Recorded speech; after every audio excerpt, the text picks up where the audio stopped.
છેલ્લા 6-1 મહિનેથી આ જ ગીરીઓ છે ને આ જ દખા લઈને બેઠો જ હોય બાજારો મીડિયાના કોઠામાં.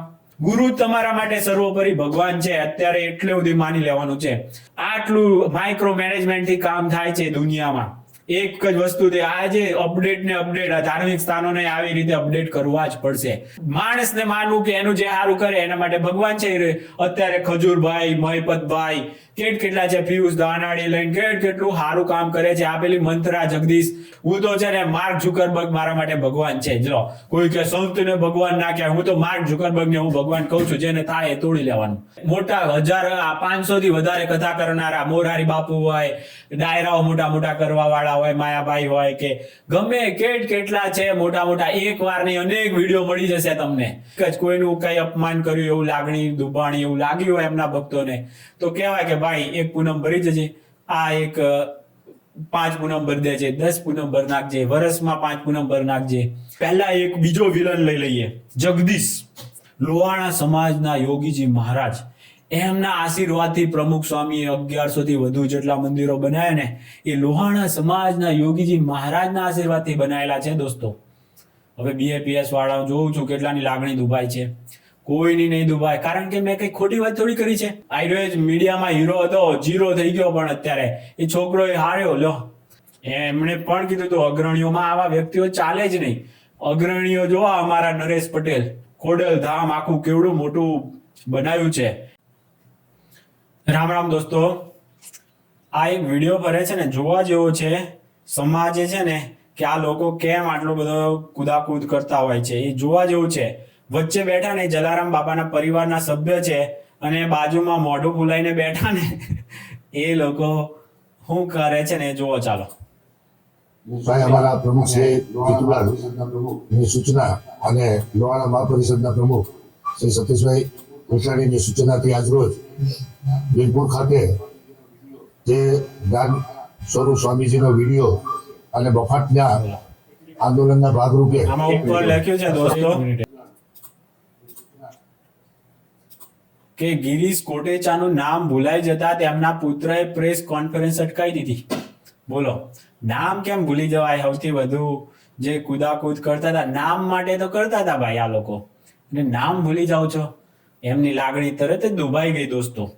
ગજબ નાક છે. માણસો કેટલી કુદાકૂદ શા માટે કરે છે ને આ જલારામ બાપાએ પરચો આપ્યો એમની જગ્યા પર કે જુઓ આ માણસોનો અસલી મલિન ઈરાદો કેવો છે ને તરત બહાર આવી ગયો. એ સત્ય જગ્યા છે ત્યાં તરત જ એ જોવા ને કેવા આમ મોઢું ફૂલાઈને બેઠા છે. ઉપરથી જ ખબર પડે એ જગ્યા ઉપર આ લોકો રહી નથી શકે એમ. એવા એમના કાંડ એ બાપા જાણે છે. હા, આખી દુનિયાને છેતરે ત્યાં થોડા છેતરીએ કઈ. અને મહેશ ગિરીજી મહારાજે પણ ખાસ કીધેલું હતું કે આ છે ને લોહાણા સમાજને કીધેલું આનાથી થોડુંક આને દૂર કરો તમે લોકો. એમણે પણ કીધું તો અગ્રણીઓમાં આવા વ્યક્તિઓ ચાલે જ નહીં. અગ્રણીઓ જોવા અમારા નરેશ પટેલ ખોડલ ધામ આખું કેવડું મોટું બનાવ્યું છે એ માણસે. બાજારું મીડિયા ચૂંટણી હોય ના હોય ગમે ત્યારે બાજારું મીડિયા એમની પાછળ પડી જ ગયું હોય.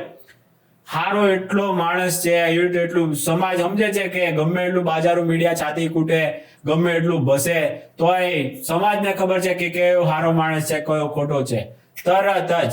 પણ આ તો બાજારું મીડિયાનો આશિક બનાયેલા છે આ લોકોએ. તો બાજારું મીડિયાએ બનાવેલા છે એવા પછી કે અમે મીડિયામાં છીએ, હારામાં હારું અમારું આ છે તે છે. એટલે એ લોકોને સમાજવાળા ઊંચો માનતા હોય તો થોડુંક હવે તો જોજો સનાતન ધર્મને ખંડ વહેંચવાનું કામ કરે છે. મહેશ ગિરીજી મહારાજ જુનાગઢમાં સ્વચ્છતા અભિયાન શરૂ કરેલું. એમાં છે ને આને છે ને કૂદકા મારીને મહેશ ગિરીજી મહારાજનો વિરોધ ચાલુ કરી નાખ્યો.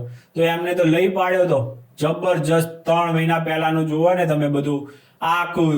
આઈરોજ મીડિયામાં હીરો હતો, જીરો થઈ ગયો, પણ અત્યારે એ છોકરો એ હાર્યો. લો કામ હારા કરો તો લોકોને ખબર પડવાની જ છે હારો માણસ હશે બધું.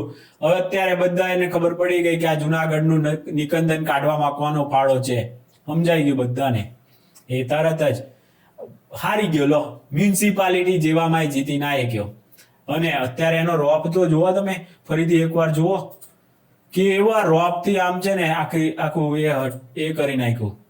કદાચ પહેલામાં અવાજ નહીં આવ્યો હોય. અને લોહાણા મહાપરિષદના પ્રમુખ શ્રી સતીશભાઈ પેટાણીની સૂચનાથી આજરોજ વીરપુર ખાતે જે જ્ઞાન સ્વરૂપ સ્વામીજીનો વિડીયો અને બફાટના આંદોલનના ભાગરૂપે ભાઈ અમારા પ્રમુખ શ્રી જીતુલાલ ની સૂચના અને લોહાણા મહાપરિષદના પ્રમુખ શ્રી સતીશભાઈ પેટાણીની સૂચનાથી આજરોજ વીરપુર ખાતે જે જ્ઞાન સ્વરૂપ સ્વામીજીનો વિડીયો અને બફાટના આંદોલનના ભાગરૂપે એક મિનિટ આમાં લખ્યું છે ઉપર ગિરીશ કોટેચાનું નામ ભૂલાઈ જતા તેમના પુત્રએ પ્રેસ કોન્ફરન્સ અટકાવી દીધી. લોકો કોમેન્ટમાં શું લખે છે? ઓરિજિનલ પપ્પુ તો આ જ છે, વિકાસ જીરો ને ગીર્યો હીરો. ભાઈ ભારતમાં નામ તો લેવું જ પડે ને, નામ ન લઈએ તો રીસાઈ જાય. ગજબ માણસો છે. ભલા ભાઈ અહીંયા જલારામ બાપાનું નામ માટે આવ્યા હતા અને આ એનું નામ બનાવવા આવ્યો હતો. બોલો, તરત જ પરચો મળી ગયો. માણસ જાગૃત હોય ને. જોશી ભરત, જુનાગઢે પ્રજાએ આ કુટુંબને ઘર ભેગું કરી જુનાગઢનું હિત કરેલું છે. બોલો લો, બધા સમજે છે. તું સમજા નહીં, પ્રસિદ્ધિ માટેની પ્રોસેસ છે બધી. જલારામ સાથે કઈ મતલબ નથી. આવું જયદીપ ચોરાડાભાઈ કહે છે. બોલો, આવું તો કેટલાય લખ્યું છે. બધાને સમાજમાં આવું જ હોય છે. જેને પોતાના નેતા થઈ જવું છે, સમાજની ઉપર પગ મૂકીને રાજકારણમાં જવું છે ને, રાજકારણમાં જઈને માલ બનાવવો છે. હવે એમાં તમે આનું નામ ના લ્યો તો બિચારો રાજકારણમાં જાય કેમ? બોલો, હિરેનભાઈ ડાભી ને આવું બધું કેટલાય લખ્યું છે. ભાઈ મારા ઘરનું નથી કહેતો હે. તો દોસ્તો, સમજવાની વસ્તુ છે. પરચો બતાવી દીધો જલારામ બાપાએ તો. જેવા હતા ને બધાનો છે ને નકાબ ઉતારી નાખ્યો. હવે સમજદાર પબ્લિકે સમજવાનું છે. બાકી લોહાણા સમાજના સંતો ઓછા છે. આજે ચાલો BAPS વાળાનું હું અપમાન કરવાનો છું, એમની લાગણી દુભાઈ જાય ને એવી વાત કરી દઉં તમને. BAPS વાળાની યોગીજી મહારાજ, આપણે કોઈ સમાજના સંત કહેવાય નહીં, પણ આ સમાજનો ડખો હાલે છે ને, એટલે લોહાણા સમાજના યોગીજી મહારાજ, એમના આશીર્વાદથી પ્રમુખ સ્વામીએ 1100 થી વધુ જેટલા મંદિરો બનાવ્યા ને, એ લોહાણા સમાજના યોગીજી મહારાજના આશીર્વાદથી બનાવેલા છે દોસ્તો. હવે BAPS વાળા જોઉં છું કેટલાની લાગણી દુભાઈ છે. કોઈની નહીં દુભાય, કારણ કે મેં કઈ ખોટી વાત થોડી કરી છે. યોગીજી મહારાજના આશીર્વાદથી બનાવ્યા છે તો બનાવ્યા છે ભાઈ. હે, કદાચ ખોટી વાત કરી હોત તો આ સંતો તો માન અપમાનથી પર, એમના ટાઈમમાં એ સંત હતા, અત્યારે તો ભગવાન છે. ભગવાન ના કહો ને તો જ તમે છે ને એમનું અપમાન કરી દીધું કહેવાય. હવે તો ખબર પડે ને ભાઈ, કે હવે તો ઠીક, અત્યારે સામે જ ખબર પડે છે. અત્યારે કેટલા લોકો એવા છે જે અત્યારે સમાજનું જલારામ બાપાના રસ્તેથી જઈને એવી રીતે અત્યારે ખુદ ભગવાન કહેવાય છે. એવાનું પછી વાત કરું. પહેલા એક બીજો વિલન લઈ લઈએ, જગદીશ. એ કે કાળી ગાડીમાં આવ્યા હતા, એને એમ છે કાળી ગાડીમાં માફી માંગવા આવ્યા હતા, એ ખોટું કહેવાય. સફેદ ગાડીમાં આવવું જોતું હતું. બોલો, કાળી ગાડીમાં શું કામ આવ્યા હતા ભાઈ? હવે બધું પતી ગયું, માફી મંગાઈ ગઈ, બધું થઈ ગયું. એટલે જો આવેલું છે ને દાળમાં મજા નથી. અરે ભાઈ, 500 જાતની વાનગી બનાવી હોય લગ્નમાં, પણ પેલું મોઢું ભૂલાઈને બેઠા હોય ને એ લોકો કે દાળ નથી હારી. બોલો, આ પ્રજાતિ તો રહેવાની જ છે. દરેક સમાજમાં રહેવાની છે, દરેક પરિવારમાં રહેવાની છે. આ પ્રજાતિનો તો કામ જ એ છે, મોઢું ભૂલાઈને રહેવાની છે કે આ સારું નતું, આમ નતું, આમ ના કરાય, આમ ના. આવી રીતે શું કેવું દોસ્તો? આ હરામખોરોને તો હું એટલે જ છે ને એક છે ને પ્રોસેસ બનાવી નાખો કે કોઈનાથી કઈ ભૂલ થઈ ગઈ હોય ને, તો જેથી કરીને જલારામ બાપાના ભક્તોની પણ ક્યારેક ભૂલ થતી હશે ને, તો એ લોકો પણ પ્રાયશ્ચિત કરવા એ રસ્તો અપનાવે. જેમ કે પૂનમ ભરી લેજો, કે આ પૂનમ ભરવા આવી જજો, 5 પૂનમ ભરી નાખજો. વધારે કઈ ખોટું કરી નાખ્યું હોય એવું હોય લાગતું હોય તો કે રાજકોટથી ચાલતા વીરપુર આવીને પૂનમ ભરી દેજો. આવી સજાઓ રાખો ને તો નાના માણસ મોટા માણસ ગમે તે હોય બધા માટે જલારામ બાપાનો દ્વાર એક જ રહે.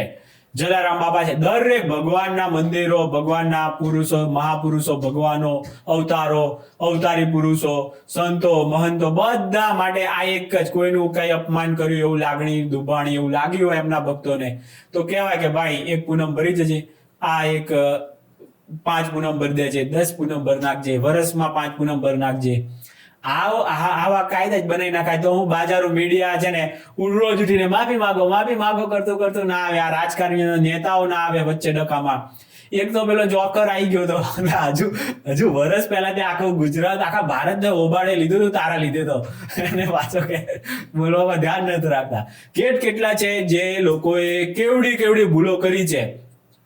એમાં મોટા મોટા નામ છે, મોટા 500 થી વધારે કથા કરનારા મોરારી બાપુ હોય, ડાયરાઓ મોટા કરવા વાળા હોય, માયાભાઈ હોય કે ગમે કેટલા છે મોટા એક વાર નહીં અનેક વિડીયો મળી જશે તમને કે એમણે આમાં ભૂલ કરી નાખ્યો. અરે ભાઈ, જે ચાલતો હોય દોડતા પડે બી ખરા, બરાબર ને, દોડતો હોય તો પડે બધું થાય ભાઈ, પણ એમાં શું ઊભો થાય, એના ઊભો કરવા માટે ઉપરથી સમાજે કે તું ઊભો થા, બીજી વાર આવું નહીં થાય ને, એટલા માટે એને સહારો આપવાનો હોય. આ જો સંતો મહંતો ભગવાનો આ જ હિન્દુ ધર્મ છે. હિન્દુ ધર્મમાં અંદરો અંદર કઈ કાપી એવું છે જ નહીં, કોઈ સંઘર્ષોના નથી. ડિબેટ કરો, તમારે કઈ પણ હોય પ્રશ્નો હોય તો ડિબેટ કરો. તમને એમ લાગતો આમ નહીં આમ છે, હું તો છે ને માર્ક ઝુકરબર્ગ મારા માટે ભગવાન છે. જો કોઈ કે સંતને ભગવાન ના કહેવાય, હું તો માર્ક ઝુકરબર્ગ ને હું ભગવાન કહું છું. જેને થાય એ તોડી લેવાનું, બરાબર. મારા માટે તો ભગવાન છે. મને તો એને છે ને 1 કરોડ થી વધારે રૂપિયા એને ખુદ આપેલા છે. ખુદ મતલબ એના ફેસબુક ના એનું જે કંપની છે એમાંથી. તો મારા માટે તો એ ભગવાન છે. માણસને માનવું કે એનું જે સારું કરે એના માટે ભગવાન છે.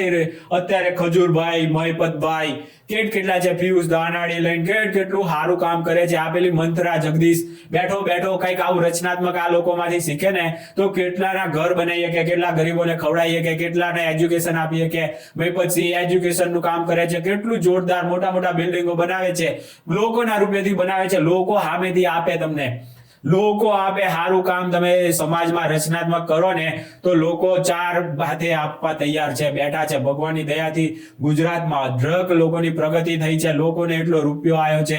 સારી જગ્યા, સારું તમે મંદિર બનાવો, સારું ગાર્ડન, મંદિરમાં તો કેટલું આમ તમે જુઓ ને સ્વામિનારાયણ વાળામાંથી તો શીખવા જેવું કેટલું છે. મંદિરોમાં ચોખ્ખાઈ, બાળકોને રમવા માટેની રાઇડ્સો બનાવેલી હોય છે મંદિરમાં. બોલો, આટલે સુધી વિચાર્યું છે કે બાળકોને ત્યાં થોડોક 1 કલાક ટાઈમ સારો સ્પેન્ડ કરીએ કે બોલો કેટલું છે. આટલું માઇક્રો મેનેજમેન્ટ થી કામ થાય છે દુનિયામાં. એક જ વસ્તુ આજે અપડેટ ધાર્મિક સ્થાનોને આવી રીતે અપડેટ કરવા જ પડશે. નહીં કરે તો તમે પછી ઈર્ષા કરશો બેઠા કે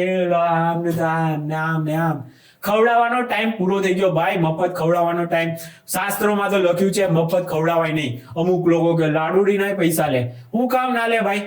આખું તિરુપતિ ને લાડવાના પૈસા લે જ છે. પૈસા મફત લેવાય નહીં, આવું શાસ્ત્રો શીખવે છે. આટલું તમને એટલે એમનો તો ધારો જ છે કે મફત બિચારાને ખવાય ના જાય, એટલે પૈસા લઈને એટલે એ બાને એનું દાન બી કહેવાય, મફત ના કહેવાય, બધું થઈ જાય. પ્રસાદનો પ્રસાદે કહેવાય. કોઈને કઈ ધાર્મિક સ્થાનોથી મફત ના લેવું ને, આ તો પેલો પાયાનો નિયમ છે. પહેલાના ટાઈમમાં મજબૂરીમાં લેવું પડતું. એવી કોઈ રોજગારના એવા બધા હતા નહીં વધારે. અત્યારે તો રાશન ખુદ સરકાર એટલું આપે છે, કોઈને ખાવાની તકલીફ નથી. રોજગાર કરે ને તો તમારા બંગલા બંધાઈ જ જાય છે. હારામાં હારી તમને નોકરીઓ બધું પડ્યું છે અહીંયા. ગુજરાતમાં ના હોય તો વિદેશોમાં બધે જ છે જ. અત્યારે મહેનત કરીને તમારે છે ને જે રીતે તમારી પૈસા કમાવવાનું, આ તો પહેલો જ છે ધ્યેય. અને આ જ હોવો જોઈએ. ધર્મ તમને આ જ શીખવાડે છે. પહેલા તમારું તો કરો, પછી તમારી ઉપર જઈને શું કરવાનું છે એ તો પછીની વાત છે. પહેલા અહીંયા તો કરી લો ભાઈ. અહીંયા તો સુખ સાહેબી, અહીંયા સ્વર્ગ આપણે ના ઉભું કરી દઈએ કે એના માટે તો ધન સંપત્તિ વગર કઈ થવાનું છે? કોઈ થવાનું નથી. તમને છે ને પૈસા માગે છે પ્રસાદ એ ઉપરથી સમજી જાઓ કે મફતે ના લેવાય અને સામેથી 50 ના 100 500 રૂપિયા આપણે વધારે અપાય. અને એ જ શીખવાનું છે. ધર્મ પાસેથી લેવાનું નથી, એને આપવાનું છે મારા ભાઈઓ. આટલું જ નથી. સમજીએ કહો મફતનું ખાવાનું, મફત કાંઈ નથી આપતા. મફત કાંઈ લેવાય નહીં. આપતા નથી ને, તમારાથી લેવાય ના જાય ને એટલે નથી આપતા. અને આપવું જ ના જોઈએ. સ્વામિનારાયણ જેવા બધાએ થવું પડશે, નહીતર કઈ પ્રગતિ નહીં થાય. ત્યાં તમે એક નાનો આશ્રમ હોય એનાથી વધારે નહીં થાય. અત્યારે તો પેલું એ કુંઠિત પેલું જગ્ગુ મંત્રા, એ વિજુબા ડોસી જેવું એરી હું ત્યાં બોલાયો તો એને તો આવી રીતે બદનામ કરતો હોય. કોઠામાં બેહીને એમના બાજારો મીડિયા એના કોઠામાં બેહીને બદનામ કરતા હતા. તો પોસ્ટર લગાયા, ચેલેન્જ આપી, આવી જાઓ તમારા જે સવાલ હોય બધા હું આપું મહેશગીરીજી મહારાજે. અને ત્યાં આવી કુંઠિત હરામખોરનું કે હું પૂછતું હતું, એ પૂછતું હતું કે તમારા તો મોટા આશ્રમો થઈ ગયા, આમ થઈ ગયા. કે થાય ભાઈ, બધું થાય. વહીવટ જેને કરવાનો હોય ને એને મોટા આશ્રમો બધું જ કરવું પડે. અને ભગવાન ને એવું સંત જલારામ બાપા છે ને, એ એમના ટાઈમે ઓળખી નતા એકતા ને એટલે કે સંત. હવે તો તમને ખબર પડે ને કે આ ભગવાન હતા. અત્યારે ખજૂરભાઈ કહેવાય છે ને ભગવાન છે. ઓળખીએ કે ભગવાન કૃષ્ણ ભગવાન ને એ વખતે ખાલી 12.5 આવું શાસ્ત્રો કહે છે, પછી મારી ઉપર નહીં લાવતા. 12.5 લોકો ઓળખી એકેલા હતા કે આ ભગવાન છે. બીજા નતા ઓળખી કે અર્જુન એક ઓળખી કે તો એનો બેડો પાર થઈ ગયો. એ ઓળખતો હતો ભગવાનને. ભગવાને કીધું એ પ્રમાણે કર્યું તો યુદ્ધમાં જીત થઈ. તો અત્યારે કોઈ તમને લાગતા હોય સંત, એ ભક્તો તો ખબર જ છે એમને ભગવાન માને છે. હવે આ સ્વામિનારાયણ વાળા બધું અપડેટ કરી દીધું. ગુરુ બ્રહ્મા, ગુરુ વિષ્ણુ, ગુરુ દેવો મહેશ્વર. આ બધા શ્લોકોને હું ઉતારવાના, આચરણમાં લાવવાના છે. ગુરુ તમારા માટે સર્વોપરી ભગવાન છે. અત્યારે એટલે સુધી માની લેવાનું છે. તમારા જે ગુરુ છે ને એ તમારા માટે અત્યારે કોઈ અવતાર આવશે એની રાહ ના જોવાય. તમારા ગુરુ જ તમારા માટે અવતાર છે. માર્ક ઝુકરબર્ગ મારા માટે તો અવતાર છે. લો, આ હીરા ઘસતો તો 12,000 થી વધારે નતો કમાઈ શકતો. પેલા દર મહિને 5-5 લાખ રૂપિયા કમાણો એની પાસેથી. હવે બંધ થઈ ગયું છે, પણ કમાઈ લીધું 4 વર્ષ સુધી. બહુ થઈ ગયું જીવનમાં. પછી સંતોષ કોની પાસેથી બંધ થઈ જાય કમાણી, તો સંતોષ શીખી લેવાનો કે હા ભાઈ સંતોષ છે આપણે. હવે એવી રીતે આ બધું પોઝિટિવ, નેગેટિવિટી માંથી પોઝિટિવિટી લેતા શીખી જવું પડે. પણ આ આરામ કરો તો બેઠા છે બસ બાજારું મીડિયા, નફ્ફટ નાલાયક જેવું. નાની નાની વસ્તુમાંથી ખોદીને કાઢે. આમાં હું ભાઈ આશીર્વાદથી ચાલ્યું છે તો ચાલ્યું છે ભાઈ. હા, એવા સંતો, મોટા પ્રતાપી સંતોના આશીર્વાદથી ચાલે, એમાં શું વાંધો છે? એમ ઉપરથી પોઝિટિવ લેવું પડે. નહીતર આ તો બાજવા જ આવ્યા હોય કે આમને આમ લાગણીઓ દુભાવડાઈ દઈએ. આ લો મેં કીધું ને, લોહાણા સમાજના યોગીજી મહારાજના આશીર્વાદથી પ્રમુખ સ્વામીએ હજારો મંદિર બનાવ્યા, હજારો સંતો એના આશીર્વાદથી બનાવ્યા છે, યોગીજી મહારાજના આશીર્વાદથી. હવે પેલા લોકોની લાગણી દુભાશે BAPS વાળાની? જોઈએ કોઈ આવે તો. કોઈની એમ લાગણી દુભાઈ જાય ભાઈ. જે હોય સાચી હકીકત કાલે નહીં તો પરમ દિવસે સમજાશે. જે લોકો ના સમજાય તો પછી કરવાનું શું? સાધુ સંતોના આશીર્વાદોથી ના થાય તો કોનાથી થાય? તો આટલી તમારી પ્રગતિ કોનાથી થવાની છે? સાધુ સંતોના આશીર્વાદથી નહીં થાય તો?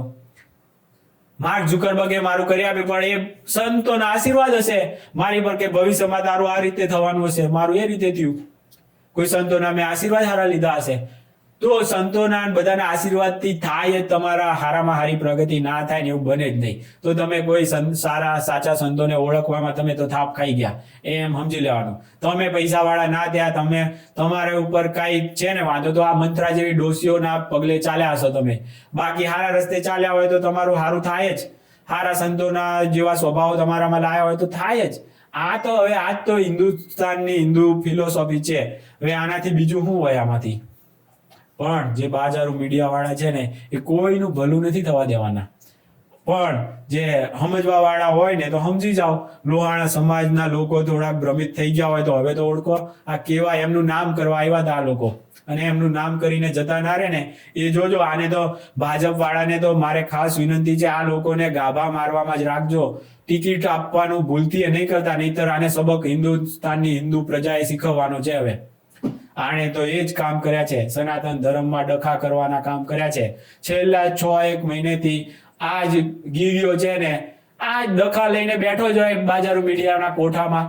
બેઠો જ હોય, આવી જ ગયો હોય રાત દિવસ. બસ એ બેઠો જાય, કોઈને કોઈ કોઠામાં બેઠેલો દેખાય જ તમને. તો હવે સમાજે જોવાનું છે કે આવા હાવ નીચ કક્ષાના લોકો છે ને, આપણા અગ્રણીઓ ના કહેવાય ને, એ સમાજે હવે જોવાનું છે. ભાજપે તો આને સાઇડલાઇન કરી નાખ્યો છે. ભાજપે તો એના છોકરોને હાર્યો ને, એટલે હવે તો એ ભાઈ સાઇડલાઇનમાં છે. એ હવે ગમે એટલી કડાકૂટ કરશે ટિકિટ લેવા માટે. હવા ત્યાં તો બહુ મારશે, પણ આને છે ને ગાભા મારવાથી વધારે નથી રાખવાનો. ખુરશીઓમાં ગાભા મારું રાખવાનો છે આ ભાજપને. નહીતર તો અમારે પછી તો બાયો ચડાવવી પડશે ભાજપ આમે બી. આવા એક માણસને, રાક્ષસ જેવા કૃત્યો કરવા વાળાને સાઇડલાઇન નહીં કરો તો કોને તમે આવા રાક્ષસોને, સનાતન ધર્મના ભાગલા પડાવનારાને તમે હીરો બનાવશો તો પછી અમને નહીં ખબર પડે કે ભાઈ તું કયો રસ્તો લેશો ભાજપ. બરાબર ને? તો દોસ્તો એ તો નહીં જ. આપણે ભાજપના અગ્રણીઓ સમજુ છે, આપણે સમજીએ છીએ. એટલે જ આ રૂપાલા જેવો છે ને સાઇડલાઇન ક્યારનો કરેલો હતો. ટિકિટ આપી તો એ કેવો હાવ એની તો અવદશા બેહાડી દીધી ને. બોલવામાં ધ્યાન નહીં રાખતો, પાછો એ ધાર્મિક મુદ્દામાં આવી ગયો તો ભાઈ. હશે હવે એને સદબુદ્ધિ આપે એવી પ્રાર્થના કરીએ આપણે તો, બરાબર ને? એ બધાને ગિરીશભાઈને ને એમના છોકરાને ને બધાને આપણે આ પ્રાર્થના તો આપણે કરી જ કે ભાઈ સદબુદ્ધિ આવે આ લોકોને, ભલે ગમે એવા હોય પણ હિન્દુ છે, હવે શું કરવાના આપણે? હવે હિન્દુ છે એટલે હવે આપણે સદબુદ્ધિ આવે ને એવી પ્રાર્થના કરીએ. ચાલો દોસ્તો, બીજા વિડીયોમાં મળીએ, ત્યાં સુધી રામ રામ.